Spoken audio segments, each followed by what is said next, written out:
Et direction Forbach en Moselle où une femme a été retrouvée séquestrée dans un appartement. Âgée de 53 ans, la femme s'est dit séquestrée donc par son mari depuis 2011. Elle a réussi à subtiliser malgré tout un téléphone et à contacter les secours allemands qui ont prévenu la police française. Un homme de 55 ans de nationalité allemande a été interpellé et placé en garde à vue. Elle est d'ailleurs prolongée ce soir. Il est soupçonné d'avoir torturé et retenu prisonnière son épouse. Bonsoir Tatiana Geiselman.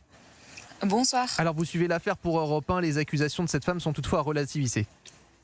Oui, c'est ce que vient de dire le procureur de Sarreguemines qui a tenu une conférence de presse il y a un peu plus d'une heure.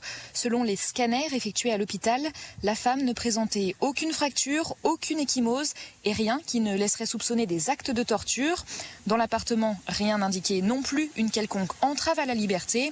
En revanche, plusieurs voisins témoignent avoir régulièrement entendu des cris provenant du domicile du couple. C'est le cas de Salva qui habite dans la cour arrière de l'immeuble concerné. On les a entendus aussi, les cris. Enfin, tous les 2-3 jours, on entendait crier. Et puis, ça a duré 5 minutes et ça s'arrêtait, quoi. Mais, en sachant qu'elle était malade, on s'est dit que ça venait de là. Elle avait des problèmes de santé et qu'elle souffrait et donc elle criait. Une hypothèse que n'écarte pas le procureur de Sarreguemines à ce stade.